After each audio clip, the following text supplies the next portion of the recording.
नमस्कार, मैं विष्णु शर्मा आप सभी का आपके ही अपने चैनल विष्णु एटीपी में हार्दिक स्वागत करता हूं। और आज मैं बहुत ही अच्छी स्टोरी, लगभग 100 साल पुरानी स्टोरी लेकर आया हूं, जो अभी भी सबसे बेस्ट मानी जाती है। मुंशी प्रेमचंद जी की कहानी है पूस की रात। पूस क्या होता है? जो ठंड का महीना होता है ना, वहाँ पे जैसे हिंदी महीनों का नाम होता है सावन भादो कुंवार कार्तिक, तो पौष माह होते हैं वो पूस कहते हैं। तो ये क्या होता है? ठंड का समय होता है, उस समय की बात है स्टोरी। और बहुत ही अच्छी स्टोरी, आपको जरूर पसंद आएगी। आप बोलेंगे सर हिंदी स्टोरी क्यों लेकर आए आप, क्या इसका इंग्लिश में ट्रांसलेशन करेंगे?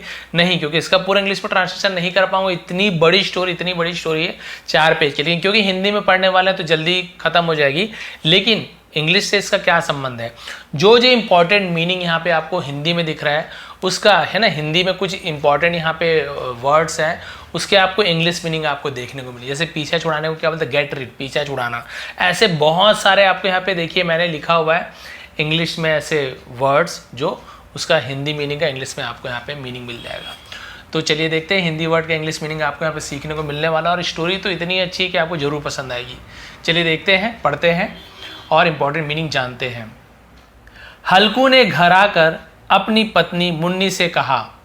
हल्कू मेन कैरेक्टर है, मेन जो किरदार है वो हल्कू है और उसकी पत्नी का नाम मुन्नी है। घर में जो रुपए रखे हैं उसे ले आओ, सहना आया है उसे दे देता हूं। अब जिसे उधार लिया होगा सहना उसका नाम होगा, तो उसे दे देता हूं ताकि उससे पीछा छूटे। तो पीछा छूटने को इंग्लिश में बोलते हैं गेट रीड। तो ध्यान रखेंगे, गेट रीड यानी पीछा छुड़ाना। बरामदे में झाड़ू लगा रही मुन्नी ने पलटकर गुस्से से हल्कू को देखा और बोली, 4 रुपए ही तो बचे हैं घर में, अब वो भी सहना को दे दोगे तो माघ पूस की कड़कड़ाती ठंड है ना, कड़कड़ाती ठंड जो है उसे इंग्लिश में क्या बोलते हैं? इसे हम बोलते हैं बाइटिंग कोल्ड। क्या बोलते हैं? Biting cold. कैसे कटेगी? तो वो बोल रही कि पैसे नहीं है और ठंड अभी आने वाली, तो कैसे हमारी ज़िंदगी कटेगी ठंड में? सहना से कह दो कि अभी पैसे नहीं हैं, फसल कटने पर दे देंगे। तो फसल कटने को क्या बोलते हैं? Reap the harvest. हार्वेस्ट यानी होता है फसल, रीप यानी काटना, तो फसल काटने को रीप द हार्वेस्ट बोलते हैं। तो बोले कि फसल कटने पर उसे जो भी उसका पैसा है उसे दे देंगे। हल्कू एक घड़ी सोच में पड़ गया कि मुन्नी की बात भी सही है, कंबल के बिना ठंड काटना मुश्किल हो जाएगा।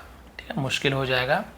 लेकिन हल्कू उस अड़ियल सहना को जानता था। अड़ियल यानी क्या होता है? जो अपनी जिद पर अड़ जाता है ना, उसे हम क्या बोलते हैं? उसे हम बोलते हैं ऑब्स्टिनेट। हम क्या बोलते हैं? ऑब्स्टिनेट। तो ऑब्स्टिनेट का मतलब क्या होता है? अड़ियल होना। ऑब्स्टिनेट वो सहना को जानता था, उसका नाम है। नहीं, वो पैसे लिए जाएगा नहीं, बिना पैसे के जाएगा नहीं। हल्कू ने सोचा कि सर्दियों को सर्दियों में देख लेंगे, यानी कि जो ठंड जब आएगा तब ठंड में देख लेंगे। फिलहाल इस बला से तो पीछा छूटे, यानी ये जो मुसीबत है इससे पीछा छुड़ा लेता हूं। हल्कू अपनी पत्नी की ओर बढ़ा और उसके पास जाकर बैठते हुए धीरे से उसकी खुशामद, खुशामद यानी क्या होता है? फ्लैटरी। फ्लैटर करना यानी होता है खुशामद करना, ऐसे बोलते हैं ना कि मक्खन लगाना, फ्लैटरी है ना। तो खुशामद करते हुए बोला, दे देना ना पैसे, कम से कम यह पीछा तो छोड़ेगा और कंबल के लिए मैं तब तक कोई दूसरा उपाय सोच लूंगा। तो ये बोल रहा है कि दे दो पैसे, कंबल तो ठंड में लेना है, अभी तब तक जुगाड़ कर लूंगा, पैसे दे दो। हल्कू की बात सुनकर मुन्नी गुस्सा हो गई। हल्कू को गुस्से से घूरते हुए, तो घूरने को बोलते हैं स्टेयर, ठीक है, मुन्नी ने कहा, तुम तो चुप ही रहो। ठीक है, यहीं पे ना, हाँ, तुम तो चुप ही रहो, बताओ जरा कौन सा उपाय है तुम्हारे पास? ऐसे ही कोई तुम्हें खैरात में कंबल तो देगा नहीं। खैरात, खैरात यानी दान दे देना, उसे हम डोनेशन बोलते हैं। कोई डोनेशन में, दान में तो कंबल दे देगा नहीं। न जाने कौन सा कर्ज, कर्ज यानी होता है लोन, डेट, बहुत सारा मीनिंग होता है जो कभी चुकता ही नहीं। तुम ना खेती करना छोड़ दो, है ना, तुम ना खेती करना छोड़ दो। क्या फायदा खेती का जब फसल होते ही पूरी कमाई कर्ज चुकाने में चली जाए। तुम्हें जो सही लगता है तुम करो, लेकिन मैं तो एक पैसा नहीं दूंगी। अब उसकी वाइफ मना कर रही है कि पैसा तो मैं दूंगी ही नहीं। मुन्नी को गुस्से से लाल यानी रेड विथ एंगर, ऐसे बोलते, ठीक है, होता देख हल्कू उदास हो गया और धीमे से बोला, तो क्या मैं उसकी गाली खाऊं? गाली होना अब्यूज, उसे गाली बोलते हैं, ठीक है। उसकी बात सुनकर मुन्नी का मन पसीज गया और आवाज में थोड़ी नरमी लाते हुए वह बोली, ऐसे कैसे वह गाली देगा? क्या उसका राज चलता है यहाँ? मुन्नी जानती थी कि हल्कू की बात में कड़वी सच्चाई है। कड़वी सच्चाई यानी बिटर ट्रूथ। कड़वा यानी बिटर होता है, ट्रूथ यानी सच्चाई। इसलिए वह उठी और चुपचाप कमरे से रुपए निकाल कर ले आई और हल्कू को थमाते हुए, थमाना यानी होता है हैंड ओवर करना, किसी को कोई चीज़ देना उसे हैंड ओवर करना बोलते हैं। मैं फिर कह रही हूं, तुम यह खेती बाड़ी छोड़ दो, मजदूरी करोगे तो कम से कम किसी की सुननी तो नहीं पड़ेगी और 2 वक्त का खाना तो नसीब होगा। मुन्नी की बात सुनकर हल्कू चुपचाप सिर झुकाए रुपए लेकर बाहर चला गया। हल्कू उन 3 रुपए की अहमियत यानी क्या होता है, इंपॉर्टेंस, महत्व जिसे कहते हैं, जानता था, जिसे उसने पाई पाई जोड़कर कंबल खरीदने के लिए जमा किए थे। ये पैसा क्या जमा किया था, क्यों जमा किया था? कंबल खरीदने के लिए, क्योंकि बहुत ज़्यादा ठंड पड़ती थी तो कंबल के लिए जमा किया था, क्योंकि उसे देना पड़ रहा था।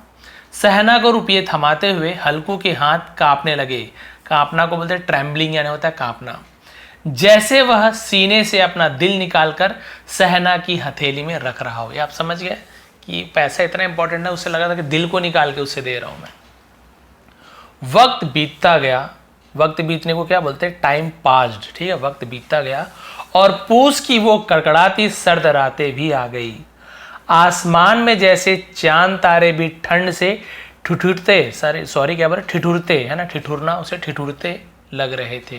यानी कि इतना ठंड था कि ऐसा लग रहा था कि चांद तारे भी ठिठुर रहे हैं। हल्कू अपने खेत के किनारे बांस को हम बोलते हैं बैम्बू, ठीक है, बैम्बू, वह पत्तों से बनाई मचान के नीचे पुरानी सी चादर ओढ़े कपकपाते हुए बैठा था। मचान यानी क्या होता है? जैसे आपको पता है पेड़ वगैरह होता है या फिर वहां पे ऐसे वो मचान बनाते हैं कि नीचे से कोई जानवर भी मत हो जाए और वहां से देख सकूं मैं क्या है कैसे है, तो मचान बनाते थे उन्होंने रुकने के लिए। तो ऐसे बांस का और कुछ कुछ पुआल से ऐसे मचान बनाया था। तो पेड़ में नहीं बनाया था, नीचे बनाया था। तो उसमें पुरानी चादर को ओढ़ के बैठा हुआ था, क्योंकि कंबल नहीं ले पाया था, पैसा नहीं था। और साथ में उसका कुत्ता जबरा, उसका नाम था, उसके साथ था, जो सर्दी के कारण बार बार कूं कूं की आवाज निकाले जा रहा था। ठंड इतनी ज्यादा थी कि दोनों की आंखों में नींद कोसों दूर, माइल्स अवे को हम क्या बोलते हैं, कोसों दूर थी। सर्दी से खुद को बचाने के लिए हल्कू ने अपनी गर्दन को घुटनों से सटाते हुए अपने कुत्ते की ओर देखते हुए कहा। तो पता है ठंड होता है कैसे अपने आप को सिकोड़ लेते हैं। तो देखिए इतनी बढ़िया स्टोरी वो जब लिखते थे तो ऐसे बताते थे कि आदमी को दिख जाए, दृश्य हो जाए कि आखिर कहानी में हो कैसे रहा है, वो कैसे अपने शरीर को सटा रहा है। एक एक चीज़ को यहाँ पे मेंशन किया था उन्होंने, तभी तो उसे उपन्यास सम्राट कहा जाता है ना। और अभी उनकी जन्मतिथि भी थी। तो गर्दन को सटाते हुए अपने कुत्ते की ओर देखते हुए कहा, जब पता था कि यहाँ इतनी ज़्यादा ठंड है तो क्यों मेरे पीछे पीछे खेतों में आ गया? घर में होता तो कम से कम 4 दीवारी में इतनी ठंड तो नहीं लगती। 4 दीवारी ने घर। अब पड़े रहो ठंड में यहाँ। अब जबरा शांत हो गया था। शांत यानी काम हो जाना, क्वाइट हो जाना। शायद उसे पता चल गया था कि उसके मालिक को कूं कूं की आवाज से नींद नहीं आ रही है। जानवर समझ जाते हैं, सब समझ जाते हैं, ठीक है। यहाँ तक स्टोरी आपको समझ आ गई। अब वो लोग खेत में पहुंच चुके हैं, खेत की जो रखवाली करने के लिए। अब क्या होता है, देखिए स्टोरी बहुत ही अच्छी है और नए नए वर्ड की मीनिंग भी आपको जानने को मिल रहा है। इसके बाद हल्कू गर्दन को घुटनों पर सटाए सोचने लगा। सब किस्मत की बात है। किस्मत है ना डेस्टिनी, है ना, फेट भी बोलते हैं और डेस्टिनी भी होता है। हम यहाँ ठिठुरते हुए रात काट रहे हैं और वो लोग, है ना, और वो पैसे वाले लोग बिना कुछ किए ही मजा लूट रहे हैं। इसके बाद हल्कू ने चीलम भरी, है ना, जो सिगार चीलम ऐसे होता है, ठिठुरते हुए उसे पीने लगा। हल्कू ने अपने कुत्ते जबरे को देखा और कहने लगा, आज की यह रात किसी तरह काट ले, कल मैं तेरे लिए यहाँ पुआल बिछा दूंगा। पुआल यानी स्ट्रॉ, हम इधर छत्तीसगढ़ में लोग पैरा बोलते हैं। जो धान को काटने के बाद जो उसका बस्ता है ना, उसे हम पुआल, यहाँ पैरा कहते हैं, बिछा दूंगा, तब ज़्यादा ठंड न लगेगी। अभी पुआल नहीं है ना, अभी बोल रहा बाद में बिछा दूंगा। हल्कू वहीं जमीन पर लेट गया। जमीन पर लेटने को बोलते हैं लाई डाउन। और सोचा कि कुछ देर के लिए आंख मूंद कर सो लूं, लेकिन जैसे ही उसने आंखें बंद की, ठंड की चुभन जैसे पूरे शरीर में सुइयां चुभोने लगी, है ना, प्रिकिंग नीडल्स। कुछ देर करवट बदलने के बाद हल्कू पूस की रात को कोसते हुए, कोसने को बोलते कर्सिंग, कर्स करना है श्राप देना, कोसना, उठकर बैठ गया। जब सब कुछ करने के बाद भी ठंड जाने का नाम नहीं ले रही थी, तो हल्कू ने पास बैठ अपने कुत्ते को उठाया और उसे गोद में लेकर लेट गया। अब यहाँ पे आप इमेजिनेशन कर सकते हैं कि आप वहाँ पे हैं, आपको इतनी ठंड लग रही है, आपके पास कोई कंबल नहीं है, नीचे पुआल नहीं है, ज़मीन पे आप लेटो, कैसे ठंड लग रही होगी। इमेजिन करिए, और इमेजिन करवाते भी हैं प्रेमचंद जी, तो आपको बिल्कुल वो ठंड महसूस होने लगेगी। ठीक है, उसके बाद क्या हुआ, ठंड से बचने के लिए जबरे के शरीर से आ रही दुर्गंध को स्टिंक बोलते हैं, दुर्गंध, बदबू, है ना, को भी हल्कू ने नज़रअंदाज इग्नोर कर दिया। जबरे को भी गर्माहट मिल रही थी, ठीक है, अपने गोद में उठा लिया तो दोनों को गर्मी लग रही थी, और उसने भी आंखें मूंद ली थी और सोने की कोशिश कर रहा था कि तभी जबरे को कोई आहट सुनाई दी। चम, इसे चम पढ़ेंगे, आई को आ पढ़ेंगे, चम यानी होती आहट, और वो एकदम सावधान की मुद्रा में खड़ा हो गया। सावधान, अटेंशन, है ना, अटेंशन हो जाना। जबरा अचानक मचान से बाहर निकला और इधर उधर दौड़ते हुए जोर जोर से भौंकने लगा। कुत्ते की भौंकने को, या कोई भी जो भौंकता है जानवर, तो हम उसे बार्किंग कहते हैं। कुछ देर बाद वहां भौंकने के बाद जबरा दोबारा हल्कू से सटकर बैठ गया। उसे लगा कोई आ रहा है, आहट लगा, भौंका, फिर वापस आके बैठ गया। ऐसे ही रात का एक और घंटा बीत गया। देखिए, एक एक घंटा बीत रहा है, क्या क्या हो रहा है, और ठंड कम होने का नाम ही नहीं ले रही थी, जबकि ठंड तो और बढ़ती है। हल्कू उठकर बैठ गया। वो दोनों हाथों से टांगों को कसकर पकड़े हुए घुटनों पर सिर टिकाए बैठा था। ठंड में हल्कू को लगा कि जैसे उसका खून जम गया हो, ब्लड क्लॉट्स, है ना, खून जमने को क्लॉट्स कहते हैं, ब्लड क्लॉट्स, और वह बेबसी, हेल्पलेसनेस, उसे बेबसी कहते हैं, से बस सुबह होने का इंतजार करने लगा कि कैसे भी सुबह हो जाए, कैसे भी ये रात कट जाए। हल्कू के खेत के सामने ही आम का एक बड़ा सा बाग था, जिसे देखकर वह सोचने लगा कि पतझड़ शुरू हो चुके हैं। पतझड़ यानी ऑटम, पतझड़ के मौसम को ऑटम कहते हैं, और जरूर इन पेड़ों से पत्तियां झड़ी होंगी, तो क्यों ना इसके सूखे पत्ते लाकर देर तक आग सेक लूं। हल्कू ने सोचा कि वह पत्तियां उठाने तो चला जाए, पर कहीं रात के अंधेरे में उस पर कोई जानवर हमला ना कर दे और उसे ऐसे देखकर कोई भूत या घोस्ट ना समझ ले। भूत यानी होता है घोस्ट इंग्लिश में, ना समझ लिया। वो डर रहा है कि कोई जानवर वरवर पीछे मत पड़ जाए, पत्ता लेने जाऊंगा तो। कुछ देर यूं ही सोचने के बाद हल्कू एकदम से उठा और एक सूखे पौधे को उखाड़ लिया। उखाड़ना है मतलब अपरूट करना, जब जड़ से उखाड़ने को अपरूट बोलते हैं। उखाड़कर उसे मशाल की तरह जलाकर पेड़ों की ओर चल पड़ा। अपने मालिक को जाता देख जबरा भी झट से उड़ गया और दुम हिलाते हुए हल्कू के पीछे हो लिया। पेड़ों के पास पहुंचकर हल्कू ने उन विशाल पेड़ों को देखा जो अंधेरे में और भी डरावने लग रहे थे। डरावने को बोलते हैं स्कैरी। अपने मन के डर को दबाते हुए हल्कू नीचे झुका और पेड़ों के आसपास पड़ी पत्तियों को बटोरने लगा। टू कलेक्ट, कलेक्ट करना होता है बटोरना। डर तो रहा था लेकिन क्या करे, ठंड इतनी है, पत्ती बटोरने लगा। सूखे पत्तों को समेटने की वो आवाज और ठंडी हवा के झोंकों, गश्त यानी होता है झोंका, है ना, गश्त से आ रही पेड़ों की सरसराहट, रसल नहीं पड़ेंगे, रसल, टी साइलेंट होता है, हल्कू को डरा रही थी। यानी रात में अंधेरा सुनसान है, पत्तियों की आवाज़, हवा एकदम, है ना, सरसराहट की आवाज़ आ रही पत्तों की, और जो हवा की आवाज़ आती रात को आपको पता है तेज हवा, तो कितना डर लग रहा होगा। हल्कू को डरा रही थी। ठंड में नंगे पाँव पर कंकड़ तो मानो तीर की तरह चुभ रहे थे। कंकड़ को बोलते हैं पेबल्स। क्या बोलते हैं? पेबल्स। और ये होता है पियर्सिंग। पियर्सिंग मतलब कहते हैं पियर्सिंग, तो पियर्स यानी होता है छेदना, है ना, चुभना, उसे पियर्सिंग कहते हैं। तो छेद रहा था तीर की तरह, नंगे पाँव था, गरीब था बेचारा, तो गिट्टी, और ठंड में गिट्टी चुभती तो कितना दर्द होता है, सुई चुभाने के जैसे।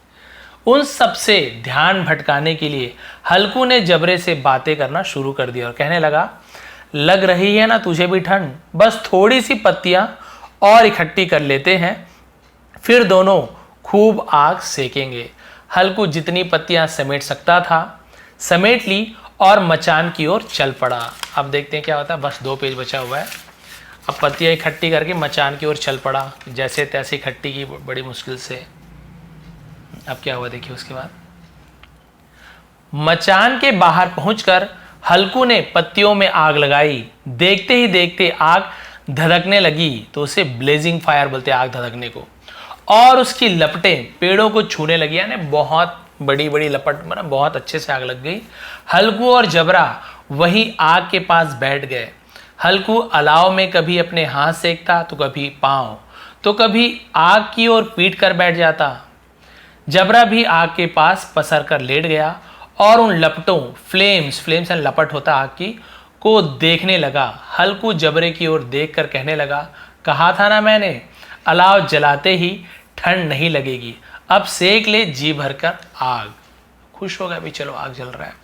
कुछ समय बाद वो आग की लपटें जैसे कहीं गुम हो गई। पत्तियां कितने देर जलेगी, और पत्तियों का ढेर सिमट कर राख में बदल गया।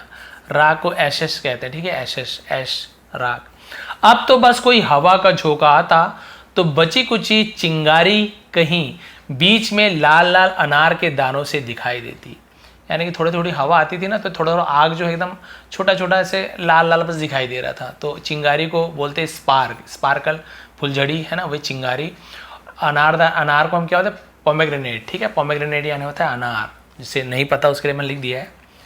हल्कू राग की थोड़ी थोड़ी सी गर्माहट में वहीं चादर ओढ़े दुबक कर बैठा हुआ था। फिर भी थोड़ा थोड़ा गर्मी जो लगा था, लेकिन जैसे जैसे रात बढ़ रही थी ठंड उसे और जकड़ने लगी थी। कुछ देर बाद हल्कू वहीं राख के ढेर के पास लेट गया। पाइल या हीप को हम ढेर कहते हैं। हल्कू को नींद आने ही वाली थी।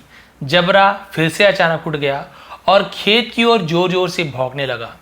हल्कू के कानों में भी कुछ आवाजें आ रही थी, जैसे जानवरों का बड़ा झुंड खेतों में घुस आया हो। झुंड को बोलते हैं हर्ड, हर्ड यानी झुंड। और उसकी फसल चर रहा हो, ग्रेजिंग, चरने को हम ग्रेज करना बोलते हैं, ग्रेजिंग। जानवरों की हलचल की पूरी आवाजें हल्कू के कानों में पड़ रही थी। हलचल को हम बोलते हैं बस्लिंग, हम क्या बोलते हैं, बस्लिंग।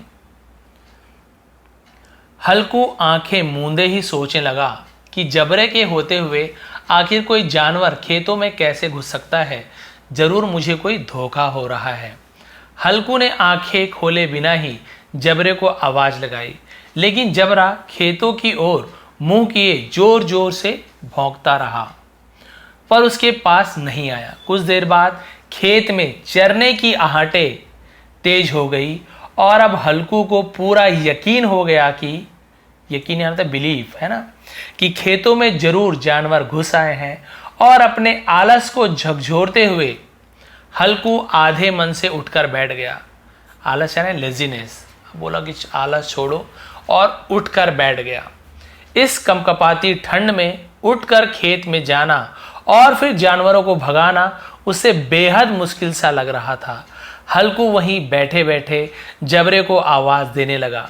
हल्कू की आवाज सुनकर जबरा और भी जोरों से भौंकने लगा। देखिए हिम्मत नहीं हो रही इसकी बाहर जाने की, इतनी ठंड थी।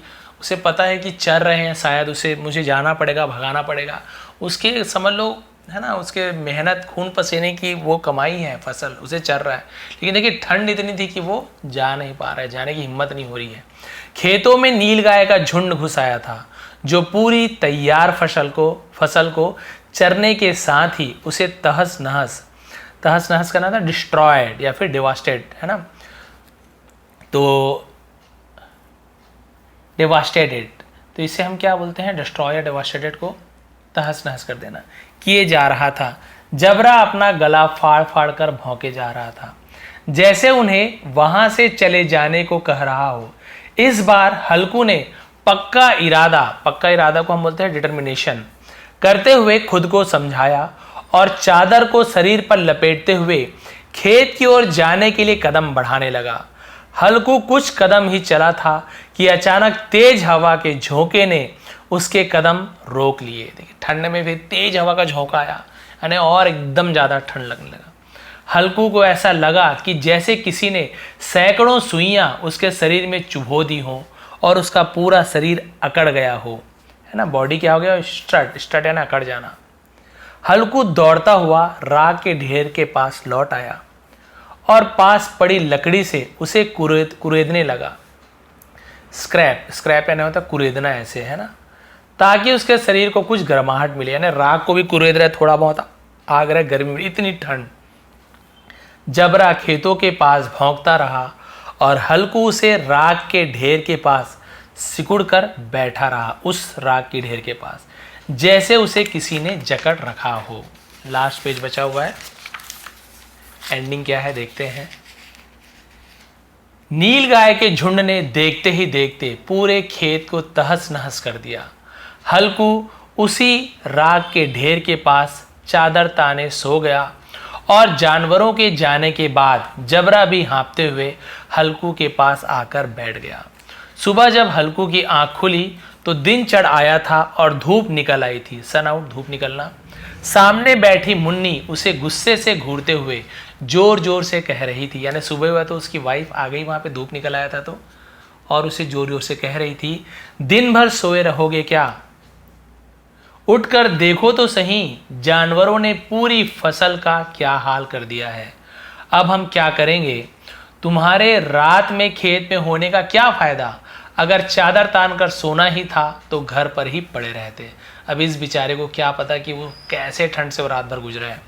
मुन्नी को चुप होते ना देख हल्कू धीरे उठा और उसे पूछा, क्या तुम खेत से होकर आ रही हो? क्या सच में हमारी पूरी फसल तबाह हो गई है? मुन्नी ने गुस्से से जवाब देते हुए कहा, हाँ, सब कुछ खत्म हो चुका है, हम तबाह हो चुके हैं। हल्कू जानता था कि मुन्नी ऐसे चुप नहीं होगी, तो उसने बहाना बनाते हुए कहा, तुझे तो बस खेत की पड़ी है। मैं यहाँ रात में मरने से बाल बाल बचा। रात को मेरे सीने में इतना तेज दर्द उठा कि मैं हिल भी नहीं पाया। यह तो मैं ही जानता हूँ कि दर्द के साथ मैंने कड़कड़ाती ठंड के बीच रात कैसे काटी है, लेकिन सच्चाई क्या आपको पता है, उसकी हिम्मत ही नहीं हुई जाने की, इतनी ठंड थी। तो ये बहाना बना रहा है कि मेरे सीने में दर्द था, ऐसे ऐसे प्रॉब्लम थी। ये थोड़ी बोलता कि मैं आलस के नाम से, इतनी ठंड थी, आलस तो नहीं बोलेंगे, वो जो ठंड थी ना उसमें हिम्मत नहीं हो पाई। हल्कू की बात सुनकर मुन्नी कुछ ना बोली। फिर दोनों खेत के पास आए और बुरी तरह रौंदे हुए, है ना, ट्रैम्पल यानी होता है रौंदे हुए, रौंदना ट्रैम्पल, खेत को देखने लगे। खेत की दुर्दशा देखकर, दुर्दशा ना होता है प्लाइट, ठीक है, प्लाइट यानी होता है दुर्दशा, मुन्नी के चेहरे पर उदासी छा गई और वह मन ही मन सोचने लगे कि अब गुजारा कैसे होगा। पर हल्कू के चेहरे पर एक अलग शांति थी। मुन्नी ने चिंता ना वरी जताते हुए हल्कू से कहा, लगता है अब मजदूरी करके ही दिन काटने पड़ेंगे। मजदूरी यानी लेबर। हल्कू ने चेहरे पर हल्की सी मुस्कान बिखेरते हुए कहा, चलो कम से कम अब इन सर्द रातों में यहाँ सोना तो नहीं पड़ेगा। देखिए उसकी मजबूरी, देखिए पूरा खेत है ना जो उसका फसल था वो नष्ट हो गया, लेकिन ये फिर भी मन में थोड़ी सी खुशी है, क्योंकि जो रात उसने कल काटी थी, जो सर्द रात उसने काटी थी, जो उसने कष्ट झेले थे, क्योंकि अब इसके पास तो पैसा था ही नहीं कि अब कंबल ले सके, तो एक रात जब वो इतनी मुश्किल से काट पाया कि पूरे खेत चर लिया तो भी वो हिल नहीं पाया, तो सोचो कि ऐसे पूरे महीने भर जब तक खेत ना फसल ना पक जाए, है ना, उसे ठंड में रात को सोना पड़ता, तो कैसे सो पाता। तो उसके मन में जो खुशी थी ना, सिर्फ यही खुशी थी कि देखिए आपको लिए कम से कम इन सर्द रातों में यहाँ सोना तो नहीं पड़ेगा।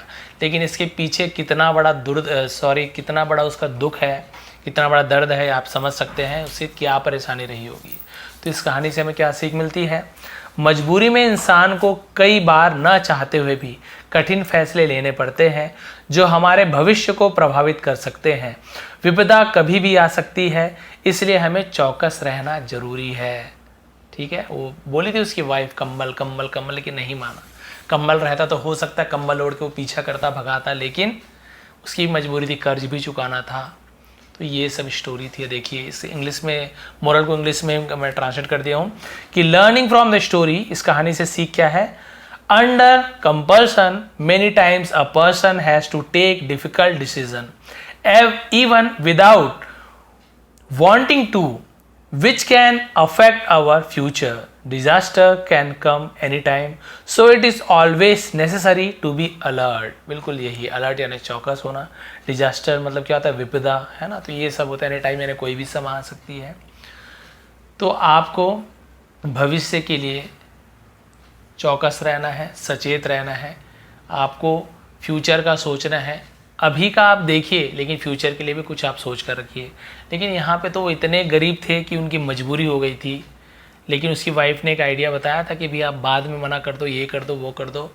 लेकिन उसकी एक गलती, उसने कहा कि नहीं, जब ठंड आएगी तब देखा जाएगा, तब तक मैं इकट्ठा कर लूँगा। लेकिन आखिर वो पैसा जमा नहीं कर पाया, क्योंकि भाई फसल होगा तभी तो पैसा आएगा, बाकी कोई काम करते नहीं थे उस समय। तो भाई ये थी आज की स्टोरी, ये थी आज की स्टोरी का मोरल। और ये जो लाइन मैंने सुना तो मुझे तो बहुत ही मतलब इमेजिन आप कर सकते हो कि उसकी रात कैसी बीती होगी। भाई हम तो घर में रजाई ओढ़ के सो जाते हैं, है ना, किसी के हीटर है, नहीं भी है तो कमरे बंद कर लो, रजाई दो ओढ़ लो, आपको ठंड नहीं लगेगी। लेकिन जो बाहर में जो मज़दूर रहते हैं, जो किसान हैं, जिनके पास मजबूरी है, जिन्हें बाहर ही सोना है, जिनके पास, किसी के पास घर नहीं है, किसी के पास चादर नहीं है। आपने सुना भी होगा ठंड में इतने लोगों की मौत हुई। क्यों मौत हुई ठंड में? कि भाई ओढ़ने को कुछ नहीं है, रात में इतने ठंड में सोएंगे कहाँ, है ना, कोई अपने घर में सोने थोड़ी देंगे, भगा देंगे उनको। तो ऐसी होती है मौत, है ना, लोगों की। और जो किसान है, जो ऐसे गरीब किसान है, तो देखिए उनकी हालत कैसे हो जाती है। तो ये स्टोरी थी प्रेमचंद जी की पूस की रात। यदि आपको स्टोरी अच्छी लगी हो, वर्ड मीनिंग आपको समझ आया हो, तो प्लीज़ लाइक करेंगे, शेयर करेंगे।